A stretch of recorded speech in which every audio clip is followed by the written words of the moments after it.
അപ്പോൾ ലോകമെമ്പാടുമുള്ള എല്ലാ ശിവഭക്തരും ഏറെ കാത്തിരുന്ന ഒരു ഉത്സവത്തിലാണ് നമ്മളിപ്പോൾ ഉള്ളത്.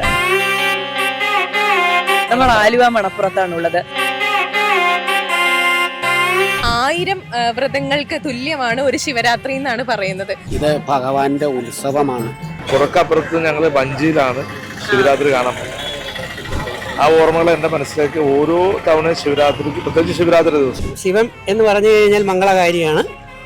ഇപ്പൊ എത്ര പേർക്ക് കാര്യങ്ങളെ കുറിച്ച് അറിയാം എന്ന് എനിക്കറിയില്ല. ഇവിടുത്തെ ഐതിഹ്യം എന്താ വെച്ചിട്ടുണ്ടെങ്കിൽ വില്ലുംകുളത്ത് സ്വാമിയാർ അനന്തങ്കാട് അന്വേഷിച്ച് പോകുന്ന വഴിക്ക് ഇതിലേ പോയപ്പോൾ ഇവിടെ മുഴുവൻ ജഡയായിട്ട് കിടക്കുകയാണ്. അപ്പോൾ അദ്ദേഹം മുട്ടുകുത്തി ഒന്ന് തൊഴുതുന്നാണ്. അപ്പോൾ ഇപ്പോഴത്തെ ക്ഷേത്രം നിൽക്കുന്ന സ്ഥാനത്ത് കൈകൊണ്ട് മണൽ കൊണ്ടൊരു ശിവലിംഗം ഉണ്ടാക്കിയതാണ്. അങ്ങനെയാണ് ഇവിടുത്തെ ആ ശിവലിംഗത്തിൻ്റെയും പ്രത്യേകത. ഇവിടെ മണൽ കൊണ്ടാണ് ശിവലിംഗം.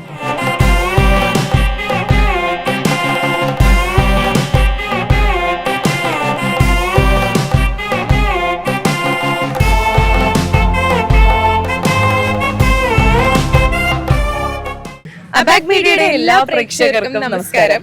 അപ്പോൾ ലോകമെമ്പാടുമുള്ള എല്ലാ ശിവഭക്തരും ഏറെ കാത്തിരുന്ന ഒരു ഉത്സവത്തിലാണ് നമ്മളിപ്പോൾ ഉള്ളത്. അതും ഇന്ത്യയിൽ എനിക്ക് തോന്നുന്നു എല്ലാവർക്കും അറിയുന്ന ഒരു സ്ഥലമാണ് ആലുവ മണപ്പുറം. നമ്മൾ ആലുവ മണപ്പുറത്താണുള്ളത്. ഇവിടെ ഒരുപാട് ശിവനെ ഇഷ്ടപ്പെടുന്ന, ശിവന്റെ ഭക്തരായ ഒരുപാട് മനുഷ്യരുണ്ട്.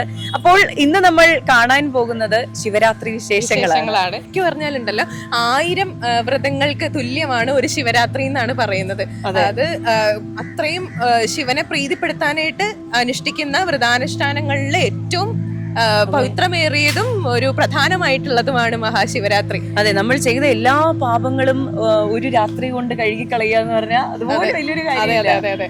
അപ്പോൾ അതിനു വേണ്ടിയിട്ടാണ് ശിവരാത്രി ശിവന്റെ പ്രീതിക്കായിട്ട് അനുഷ്ഠിക്കുന്നത്. എന്തോരം ഭക്തജനങ്ങളാണെന്നറിയും. ഇപ്പം എനിക്ക് തോന്നുന്നു ഇപ്പം ഫെബ്രുവരി 14 തീയതിയാണ് നമ്മളിപ്പോ ഇവിടെ നിൽക്കുന്നത്.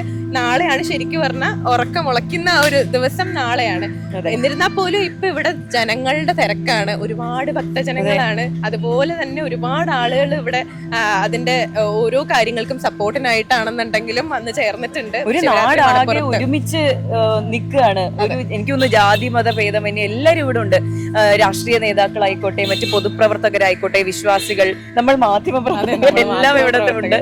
എല്ലാവരുടെയും സപ്പോർട്ടോടുകൂടി ഈ ശിവരാത്രി ആഘോഷങ്ങൾ പുരോഗമിക്കുകയാണ്. തിരക്കിങ്ങനെ മിനിറ്റുകൾ കൊണ്ട് ഇങ്ങനെ കൂടിക്കൊണ്ടുവരികയാണ്. ഇത് ഭഗവാന്റെ ഉത്സവമാണ്. ഇത് കാളകൂടം വിഷമെന്ന് പറയും. കാളകൂടം പണ്ടത്തെ ശിവരാത്രി ഓർമ്മകൾ ഉണ്ടാവുമല്ലോ. ആ പണ്ടത്തെ ഓർമ്മകളുണ്ട്. അതൊന്നും ഇപ്പൊ ഇല്ല. ഇപ്പൊ ആൾക്കാർ വന്നു പോന്നു, അത്രേ ഉള്ളൂ. പണ്ട് എന്ന് പറഞ്ഞാൽ ഈ മണപ്പുറം മൊത്തം ഇപ്പൊ നിറയും. പണ്ടത്തെ ശിവരാത്രി എന്ന് പറഞ്ഞ വെയിലാറിയ ഈ മണപ്പുറം മൊത്തം ആൾക്കാർ നിറയും. അതൊരു സന്തോഷം വേറെയാ. ആ സന്തോഷം ഇപ്പൊ ഇല്ല. ഇപ്പൊ ആൾക്കാർ വന്നു, അപ്പൊ തന്നെ ബലിയൊന്നു പോണു. അതിന് ടൈമൊന്നുമില്ല. അങ്ങനെ ഉറക്കളച്ചിരിക്കുക. ശിവരാത്രി ഉറക്കളച്ച് ഭഗവാന്റെ ശിവരാത്രിയുടെ അന്ന് ഉറക്കളച്ചിരുന്ന് ബലിയിടുന്നു. അതാണ് ശ്രേഷ്ഠമായ കാര്യം. അതൊന്നും ഇപ്പൊ ഇല്ല. അപ്പോൾ ആലുവയ്ക്ക് ഏറ്റവും പ്രധാനപ്പെട്ട ഒരു ഉത്സവമാണ് ഇപ്പൊ നടന്നുകൊണ്ടിരിക്കുന്നത്. ഇവിടെ വരുമ്പോൾ നമുക്കറിയാം ഇത്രയും തിരക്കുണ്ട്, ഒരുപാട് ആളുകൾ ഇവിടെ കൂടിയിട്ടുണ്ട്. അപ്പോൾ ശിവരാത്രിയെ പറ്റിയുള്ള ഓർമ്മകൾ, ഇവിടുത്തെ ഒരുക്കങ്ങളൊക്കെ. സത്യം പറഞ്ഞാൽ ശിവരാത്രിക്ക് വരുമ്പോൾ ബാല്യകാലത്തിലൊക്കെ പോകും. കാരണം അപ്പുറത്ത് ഞങ്ങളുടെ വീടിന് തൊട്ടപ്പുറമാണ്, ഈ പുഴക്കപ്പുറമാണ്. പുഴക്കപ്പുറത്ത് ഞങ്ങൾ വഞ്ചിയിലാണ് ശിവരാത്രി കാണാൻ പോകുന്നത്. ആ ഓർമ്മകൾ എൻ്റെ മനസ്സിലേക്ക് ഓരോ തവണ ശിവരാത്രിക്ക്, പ്രത്യേകിച്ച് ശിവരാത്രി ദിവസം. അങ്ങനെ നമ്മളിങ്ങോട്ട് വരാനുള്ള ബന്ധുക്കളും കാരണന്മാരൊക്കെ ഒരുമിച്ചാണല്ലോ വരുന്നത്. ഇന്നിപ്പോൾ അതിൻ്റെ ആവശ്യമുണ്ട്. ഇപ്പോൾ നമ്മളിപ്പോൾ MLA ഇതൊക്കെയാണ്, 3ാമത്തെ MLA. അപ്പോൾ സാധാരണ എല്ലാ വർഷത്തെ എപ്പോഴും ഞങ്ങളിപ്പോൾ ഇവിടെ ചെയർപേഴ്സണുണ്ട്, മറ്റു കൗൺസിലർമാരുണ്ട്, ദേവസ്വത്തിൻ്റെ ഓഫീസർമാർ. ഞങ്ങൾ അവസാനഘട്ട ഒരു വിലയിരുത്തലും എന്തൊക്കെയാണ് വേണ്ടത്, ഇനി എന്തെങ്കിലും ചെയ്യാറുണ്ടോ, പോരായ്മയുണ്ടോ, ഇതൊക്കെ വിലയിരുത്താനാണ് ഞങ്ങൾ വന്നത്. ഈ ഫസ്റ്റ് ദിവസം ഭയങ്കര ക്രൗഡാണല്ലോ ഈ ഭക്തജനം മുമ്പ്. സത്യം പറഞ്ഞാൽ മുനിസിപ്പൽ അധികൃതരും പോലീസ് ഉൾപ്പെടെ, റവന്യൂ ഉൾപ്പെടെ എല്ലാവരും ടെൻഷനിലായിരിക്കുള്ളൂ. കാരണം പാലം എന്ന് വെച്ചാൽ നമ്മൾ കുറ്റിയടിച്ച് എന്തിനും അപകടം ഏത് സമയത്തുണ്ടാവാം, ഉറപ്പില്ല. വഞ്ചി എന്നറിയില്ല, വെള്ളം ഭയങ്കര റിസ്ക് എടുത്ത പോകണം. അവിടെ നിന്നാണ് ഇങ്ങനെ വന്നപ്പോഴും എൻ്റെ അടുത്ത് നിരന്തരമായ ആളുകൾ ആവശ്യപ്പെട്ടു ഒരു പെർമനന്റ് പാലം വേണം. അങ്ങനെയാണ് ഉമ്മൻചാണ്ടി സർക്കാരിൻ്റെ കാലഘട്ടത്തിൽ ഈ പാലം അന്ന് വളരെ റിസ്ക് എടുത്ത് തന്നെ ഗവൺമെൻറ് അത് പൈസ സമ്മർദ്ദം ചെലുത്താൻ സഭയിലൊക്കെ അവതരിപ്പിച്ചു. ഗവൺമെൻറ് അടുത്ത് പറഞ്ഞ് ഈ പാലം എന്ന് വെച്ചുകൊണ്ട് ഇന്നിപ്പോൾ 10 വർഷം കഴിയുമ്പോൾ ഭക്തജനങ്ങൾക്ക് യാതൊരു ടെൻഷനും ഇല്ലാതെ ബന്ധപ്പെട്ട അധികാരികൾ യാതൊരു ടെൻഷന്, ലക്ഷക്കണക്കിന് ആളുകളാണ് ആ പാലത്തിലുള്ളത്. അത് കാണുമ്പോൾ ഒരു സംതൃപ്തിയും സന്തോഷമുണ്ട്. ശിവരാത്രിയെ പറ്റി, ശിവരാത്രി ഓർമ്മകളെ പറ്റി, ആലുവയെ പറ്റിയൊക്കെ എന്തെങ്കിലും പറയാമോ? അത് ആലുവയെ പറ്റിയല്ല, നമുക്ക് ശിവരാത്രിയെ കുറിച്ച് വേണമെങ്കിൽ പറയാം. ഇത് ദേവന്മാർ ഉണർന്നിരിക്കുന്ന സമയമാണ് ഉത്തരായണം.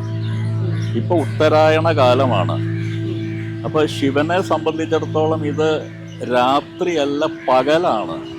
ദക്ഷിണായനമാണ് ദേവന്മാർക്ക് രാത്രിയായിട്ട് വരുന്നത്. അപ്പോൾ ദക്ഷിണായനം എന്ന് പറയുന്നത് മറ്റേ ഈ മകരം തൊട്ടുള്ള കാലമാണ് ഉത്തരായണം. അതുവരെയുള്ള 6 മാസമാണ് ദക്ഷിണായനം. അപ്പം ഇത് ശിവരാത്രി അല്ല, ശരിക്ക് ശിവന്റെ അഹസ്സാണ്, അല്ലെങ്കിൽ ദേവന്മാരുടെ അഹസ്സാണ് ഇപ്പം നടന്നുകൊണ്ടിരിക്കുന്നത്. അപ്പോൾ നമുക്കറിയാം, ഇപ്പം ഈ ഭഗവതി ശിവന്റെ കഴുത്തിൽ പിടിച്ചു എന്നൊക്കെ പറയുന്നുണ്ട്. കാരണം ഈ കന്നിമാസത്തിലെ നിലാവ്, ഇതിനെയൊക്കെയാണ് പാൽക്കടലായിട്ട് സങ്കല്പിക്കുന്നത്. നമ്മൾ പറയുന്ന നാഗങ്ങള്, വാസുകി എന്നൊക്കെ പറയുന്നത് നിലാവുമായി ബന്ധപ്പെട്ട കാര്യങ്ങളാണ്. അപ്പൊ ഇവിടെ ഈ കാളകൂടം ശിവൻ ഭക്ഷിച്ചു എന്ന് പറയുന്നുണ്ട്. കാളകൂടം എന്ന് പറയുന്നത് കാഞ്ഞിരത്തിന്റെ നീര് എന്ന് ശാസ്ത്രം പറയുന്നു.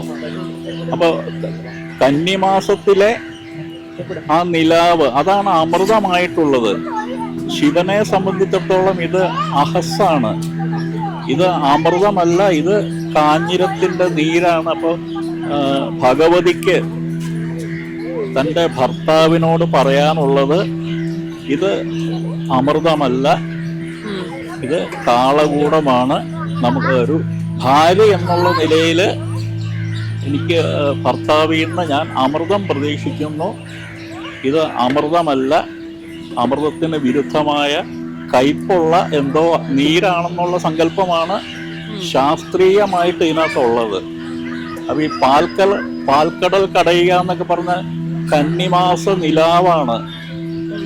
ഈ നാഗങ്ങൾ എന്ന് പറയുന്നത് നിലാവിൽ ചന്ദ്രരശ്മികളാണ് നാഗങ്ങള്.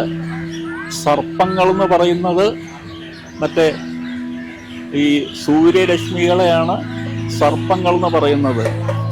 അനന്തനെ പോലുള്ള സർപ്പങ്ങള് സൂര്യരശ്മികളും, വാസുകിയെ പോലുള്ള നാഗങ്ങള് ഈ ചന്ദ്രരശ്മികളുമാണ്. അപ്പൊ നിലാവുമായിട്ട്, കന്നിമാസ നിലാവുമായിട്ട് ബന്ധപ്പെട്ടാണ് ഈ ശിവരാത്രിയൊക്കെ വരേണ്ടത്. പക്ഷെ ഇത് ശിവരാത്രിയല്ല, ശിവന്റെ അഹസ്സാണ്. ആ വൈരുദ്ധ്യം മനസ്സിലാക്കിക്കൊണ്ടാണ് ദേവി ഇത് കാളകൂടമാണ്, കാഞ്ഞിര നീരാണെന്നൊക്കെ പറഞ്ഞ് അദ്ദേഹത്തെ നിരുത്സാഹപ്പെടുത്തുന്നത്. ഇതാണ് അതിൻ്റെ ശാസ്ത്രീയ വശം. കൂടുതൽ പറയാനുണ്ട്, നമുക്ക് പരിമിതിയുണ്ട്. അതെ, അപ്പോൾ കാളകൂടം പാനം ചെയ്തത് കൊണ്ട് അത് ഒന്നും വരാതിരിക്കാൻ, ആപത്ത് വരാതിരിക്കാൻ. കാളകൂടം പാനം ചെയ്തു എന്ന് പറഞ്ഞാൽ രാത്രിയിൽ സംഭവിക്കേണ്ട കാര്യങ്ങള് പകല് നടക്കില്ലല്ലോ. അപ്പൊ ഇത് ശിവന്റെ അഹസ്സാണ്. അപ്പൊ രാത്രി ചെയ്യേണ്ട കാര്യങ്ങൾ രാത്രിയിൽ, അതാണ് അമൃതമാകുന്നത്. സ്ത്രീ പുരുഷന്മാർക്ക് അമൃതമാകുന്നത് രാത്രിയിലെ അവരുടെ സംഗമമാണ്. ഇത് പകലായോണ്ട് ഇത് ദേവി നിരുത്സാഹപ്പെടുത്തുകയാണ്. ഇത് അഹസ്സാണ്, ഇവിടെ അല്ല, ഇത് അമൃതമല്ല, നിങ്ങൾ കയ്പുള്ള നീരാണ് കഴിക്കുന്നതെന്നൊക്കെയാണ് അതിന്റെ ധ്വനിയായിട്ട് വരുന്നത്. അപ്പൊ ദേവി നിരുത്സാഹപ്പെടുത്തുന്നതാണ്. നമ്മുടെ കുടുംബജീവിതത്തിലുണ്ടല്ലോ, പകല് വേണ്ടാത്ത ഏർപ്പാടിന് പോയ പത്നി തടയും. ഇത് പാടില്ല, ഇത് അമൃതമല്ല, ഇത് കാഞ്ഞിരാണ്, കാഞ്ഞിരത്തിന്റെ നീരാണ്. അങ്ങനെയൊക്കെയാണ് ഇതിന്റെ കഥ പോകുന്നത്. ശിവൻ എന്ന് പറഞ്ഞു കഴിഞ്ഞാൽ മംഗളകാരിയാണ്. ഇപ്പം എത്ര പേർക്ക് ഇക്കാര്യങ്ങളെ കുറിച്ച് അറിയാം എന്ന് എനിക്കറിയില്ല. എന്നാലും എനിക്കറിയാമെന്നുള്ള 1-2 കാര്യം പറഞ്ഞു കഴിഞ്ഞാൽ, ഇപ്പം കലിയുഗം അല്ലേ, നല്ലതിനെ ചീത്തയാക്കിയും ചീത്തയെ നല്ലതാക്കിയും പറയുക എന്നുള്ളതാണ്. ഇപ്പം ഇയാളെ കണ്ടു കഴിഞ്ഞാൽ, എന്താ ഇയാളുടെ പേര്? മേഘ. ഇയാളെ കണ്ടു കഴിഞ്ഞാൽ ചിത്ര. അപ്പം നിങ്ങളെ കണ്ടു കഴിയുമ്പോഴത്തേക്ക് നമ്മൾ കണ്ണിലേക്കൊന്ന് നോക്കി കഴിയുമ്പോൾ ഒരു ഗ്ലോ അല്ലെങ്കിൽ ഒരു പ്രകാശം എന്ന് നമ്മൾ പറയും. മനസ്സിലായില്ലേ? ആ പ്രകാശത്തിന് 2 തരം പ്രകാശങ്ങളുണ്ട്. ഇന്നത്തെ കാലഘട്ടം അങ്ങനെ. മഹാഭാരതത്തിന്റെ ലാസ്റ്റ് ഭീഷ്മ പിതാമഹൻ ശാന്തി പർവവും അനുശാസന പർവവും എന്ന് പറയുന്ന ശരശയ്യയിൽ കിടക്കുമ്പം കൃഷ്ണൻ പാണ്ഡവരുമായിട്ട് വന്നിരിക്കുമ്പോൾ കൊടുക്കുന്ന കുറേ ഉപദേശങ്ങൾ, അതെല്ലാവരും പഠിക്കേണ്ട ഉപദേശങ്ങൾ. ആ ഉപദേശത്തിൽ കൃത്യമായി പറയുന്നു, എന്നാണോ ഒരു സ്ത്രീ സർവ്വ ആഭരണ വിഭൂഷിതയായി ഒരു പേടിയും കൂടാതെ പാതിരാത്രിക്ക് നഗരത്തിലൂടെ നടന്നു പോകാൻ കഴിയുന്നോ അതാണ് ഏറ്റവും നല്ല ഭരണാധികാരി ഉള്ള സ്ഥലം, ഏറ്റവും നല്ല സ്ഥലം എന്നാണ്. ശിവരാത്രി ദിനത്തിൽ നമ്മോടൊപ്പം ഉള്ളത് ആലുവ ക്ഷേത്രത്തിലെ മേൽശാന്തിയാണ്. ശിവരാത്രിയെ കുറിച്ച് ആധികാരികമായി പറയാൻ പറ്റുന്ന ഒരാളാണ്. നമുക്ക് അദ്ദേഹത്തിന്റെ വാക്കുകൾ കേൾക്കാം. നമസ്കാരം. ശംഭോ മഹാദേവ. ഞാൻ എം.എസ്. ശങ്കരൻ നമ്പൂരി, മുല്ലപ്പള്ളി വന, ആലുവ മേശാന്തിയാണ്, കരാഴ മേശാന്തിയാണ്. ഇവിടുത്തെ ഐതിഹ്യം എന്താ വെച്ചിട്ടുണ്ടെങ്കിൽ വില്ലുവങ്കലത്ത് സ്വാമിയാർക്ക് ദർശനം കൊടുത്തതായിട്ടാണ് പറയുന്നത്. വില്ലുവങ്കലത്ത് സ്വാമിയാർ അനന്തങ്കാട് അന്വേഷിച്ച് പോകുന്ന വഴിക്ക് ഇതിലേ പോയപ്പോൾ ഇവിടെ മുഴുവൻ ജഡയായിട്ട് കിടക്കുകയാണ്. അപ്പോൾ അദ്ദേഹം മുട്ടുകുത്തി ഒന്ന് തൊഴുതുന്നാണ്. അപ്പോൾ ഇപ്പോഴത്തെ ക്ഷേത്രം നിൽക്കുന്ന സ്ഥാനത്ത് കൈകൊണ്ട് മണൽ കൊണ്ടൊരു ശിവലിംഗം ഉണ്ടാക്കിയതാണ്. അങ്ങനെയാണ് ഇവിടുത്തെ ആ ശിവലിംഗത്തിൻ്റെയും പ്രത്യേകത ഏതാണ്, ഇവിടെ മണൽ കൊണ്ടാണ് ശിവലിംഗം, അല്ലാതെ ശിലയല്ല. അപ്പോൾ അന്ന് അദ്ദേഹം ആ സ്ഥാനത്ത് അവിടെ പൂജ കഴിച്ചു എന്നാണ്. അങ്ങനെയാണ് ആ ശിവസാന്നിധ്യം ഉണ്ടെന്നും അദ്ദേഹം അത് പ്രതിഷ്ഠ നടത്തി പോയെന്നാണ്. അപ്പോൾ വില്ലുവങ്കലത്ത് സ്വാമിയാർക്ക് ദർശനം കൊടുത്താണ് സ്വയംഭൂ ആയിട്ടാണ് പറയുക. സ്വയംഭൂ ആണ് ഇവിടുത്തെ പ്രതിഷ്ഠ എന്ന് പറയുക. ഇവിടുത്തെ സ്വതവേ ഇവിടുത്തെ ആട്ടവിശേഷമായിട്ട് പറയുക, മകരം 1 മുതൽ മേടം 1 വരെയുള്ള 3 മാസക്കാലാണ് ദീപാരാധനയും പൂജയായിട്ടുള്ളൂ. ബാക്കിയൊക്കെ ആയിട്ട് 2 നേരം നിവേദ്യം മാത്രമാണ് ഉള്ളത്. മകരം 1 തൊട്ടുള്ള മേടം 1 വരെയുള്ള ഈ 3 മാസത്തിനുള്ളിൽ 5 വിളക്കുകളാണ് ഇവിടെ പ്രാധാന്യമായിട്ട് പറയുക. ഇപ്പം മകരം 1 മകരവിളക്ക്, അതിന് പിന്നെ അത് കഴിഞ്ഞാൽ പിന്നെ ശിവരാത്രി വിളക്ക്, പിന്നെ കൊടിമരം ഇല്ല, പടഹാതി കൊടിയേറ്റാണ്. അപ്പോൾ ധ്വജം ഇല്ലാതെ പടഹാതി കൊടിയേറ്റാണ്. അതിന് ആറാട്ടില്ല, ആറാട്ട് സ്വയം വന്ന ആറാടുകയാണ്, വെള്ളം കയറി വന്ന ആറാടുകയാണ്. അപ്പോൾ ഉത്രത്തിന് പ്രാധാന്യമായിട്ട് ഉത്രം രാത്രി വരുന്ന സമയത്ത് ഉത്രവിളക്കായിട്ടാണ്.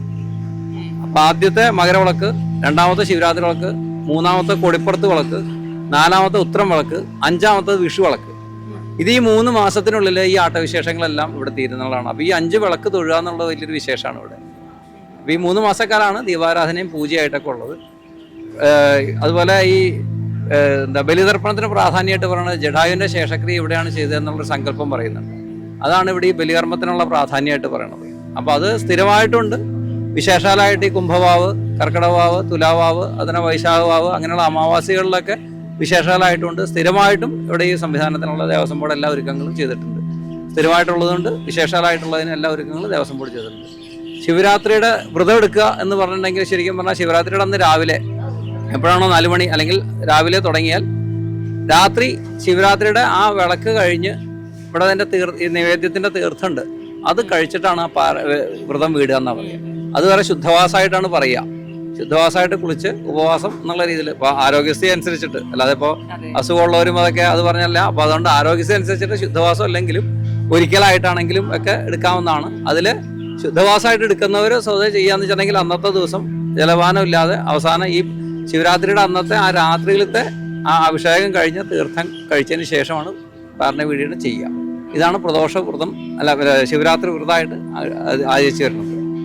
അതിൽ എങ്ങനെയാണ് ഓരോരുത്തരുടെ ആരോഗ്യസ്ഥിതി അനുസരിച്ചിട്ട്, അല്ലാതെ ഇപ്പോൾ ഞാൻ പറഞ്ഞു അല്ലെങ്കിൽ അങ്ങനെ അതാണ് ചിട്ട എന്ന് വെച്ചുകൊണ്ട് വയ്യായുള്ളവരതൊന്നും അനുഷ്ഠിക്കണം എന്ന് പറയുന്നില്ല. അത് പ്രത്യേകം ഇതാവണം. നമ്മളുടെ ആരോഗ്യസ്ഥിതി അനുസരിച്ച് നമുക്ക് ചെയ്യാൻ പറ്റുന്ന കാര്യങ്ങൾ ചെയ്യുക. അതാണ് അതിന്റെ പ്രാമുഖ്യമായിട്ട് നിൽക്കുക. അതെ, അപ്പോൾ രാത്രി മുഴുവൻ ഉറക്കമിളച്ചിരിക്കുക എന്നുള്ളൊരു ഇതാണോ ഉള്ളത്? അത് വെച്ചിട്ടുണ്ടെങ്കിൽ ഈ ശിവരാത്രിയുടെ പൂജയൊക്കെ തുടങ്ങുക 12 മണിക്കാണ്. അപ്പൊ ഈ 12 മണിക്ക് ശേഷമുള്ള ഇവിടുത്തെ ഈ ഞാൻ നേരത്തെ പറഞ്ഞ 5 വിളക്കിൽ 1 വിളക്ക് ശിവരാത്രി വിളക്കാണ്. അപ്പൊ ആ വിളക്കിന്റെ എഴുന്നള്ളിപ്പൂടെ കഴിഞ്ഞതിന് ശേഷമാണ് അടയ്ക്കുള്ളൂ.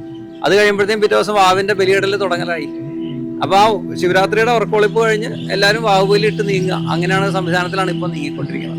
അതെ, അപ്പൊ ഈ വിശ്വാസി സമൂഹം ഇപ്പോൾ കൂടി വരുന്നതായാണോ തോന്നുന്നത്? സ്വാഭാവികമായിട്ട് അങ്ങനെയല്ലേ വരുന്നത്. ഈ ശിവരാത്രിയിൽ പ്രകൃതിക്ക് പ്രത്യേക ശക്തികൾ ഉള്ളതായിട്ടുള്ളൊരു ഐഡിയ ഉണ്ട്, അത് ശരിക്കും സത്യമാണോ? അല്ല, അതില് ഇതിന്റെ ഈ ശിവരാത്രി എന്നുള്ള ഉത്സവം തന്നെ എന്താണ് ഉദ്ദേശിക്കുന്നത്? ശരിക്കും പറഞ്ഞാൽ ഇത് കാളകൂട വിഷം ശിവൻ പാനം ചെയ്ത സമയമാണ്. അപ്പൊ അതിന് ആ ഒരു ശക്തിയാണല്ലോ. ശിവൻ ശവം എന്നുള്ള പറഞ്ഞാൽ അതാണ് നീലകണ്ഠൻ എന്നുള്ള ശിവന് പേര് വരാൻ തന്നെ കാര്യം അതാണ്. ഈ പാലാഴി കടയുമ്പോൾ കിട്ടിയ ആ കാളകൂടം അദ്ദേഹം സേവിക്കുകയാണ്. ഭൂമിക്ക് നാശം വരാതിരിക്കാനായിട്ട് കയ്യിൽ വാങ്ങിക്കുക, സേവിക്കുക. ഇറങ്ങാതിരിക്കാനായിട്ടാണ് അത്ര പാർവതി കഴുത്തി പിടിച്ചു എന്നാണ്, വായം പൊത്തി എന്നാണ്. എന്നിട്ട് ശ്രീരുദ്രൻ ജപിച്ചു എന്നാണ് കണക്ക്. ശ്രീരുദ്രൻ ഈ ഇത് പിടിച്ചിട്ട് ശ്രീരുദ്രൻ ജപിച്ചു എന്നാണ്. ശിവന് ഏറ്റവും വിശേഷപ്പെട്ടാണ് ശ്രീരുദ്രം. ഈ ശ്രീരുദ്രൻ ജപിച്ചു എന്നാണ്. അതാണ് അവിടെ ഉറച്ചത് അത്ര. ആ കാളകൂടാണ് അവിടെ ഉറക്കുകയുണ്ടായി. അങ്ങനെയാണ് നീലകണ്ഠൻ എന്നുള്ള പേര് തന്നെ അദ്ദേഹത്തിന് വരാനുള്ള, മഹാദേവന് വരാനുള്ള ഒരു കാര്യം തന്നെ അതാണെന്നാണ് പറഞ്ഞത്. അപ്പൊ അതിൻ്റെതായ ഒരു വൈബ് ഇല്ലാതിരിക്കില്ലല്ലോ. അതാണ് ശിവരാത്രിയുടെ ഏറ്റവും വലിയൊരു ഇതായിട്ട് പറയുന്നത്. അത് തന്നെയാണ് അത് പ്രപഞ്ചത്തെ എന്നുവെച്ചാൽ സ്വതേ പറഞ്ഞത് തന്നെയാണല്ലോ പറയുന്നത്. നമശിവായ എന്ന് പറഞ്ഞാൽ ഇതിനകത്ത് മുഴുവനായി പഞ്ചഭൂതങ്ങളായി. പഞ്ചഭൂതങ്ങളെ നിക്ഷിപ്തമാണ് ശൈവം. അത് കഴിഞ്ഞ് അതിലല്ലാന്നുണ്ടെങ്കിൽ പിന്നെ ആയി ശവമായി എന്നാണ് ഇല്ലേ? ശിവം ഇല്ലെങ്കിൽ ശവമായി എന്നാണ്. അവിടെയും ഈ പറഞ്ഞ മഹാദേവൻ തന്നെ ഉള്ളൂ എന്നാണ്. അപ്പൊ അതിൽ ഏറ്റവും പ്രാമുഖ്യത്തോടെ പറയുന്നതും എല്ലാം വിശേഷപ്പെട്ട് നിൽക്കുന്നതുമായ കാര്യമാണ് ശിവരാത്രിയുടെ ഈ ഒരു. അപ്പൊ അതിനൊരു എനർജി ഇല്ലാതിരിക്കില്ലല്ലോ.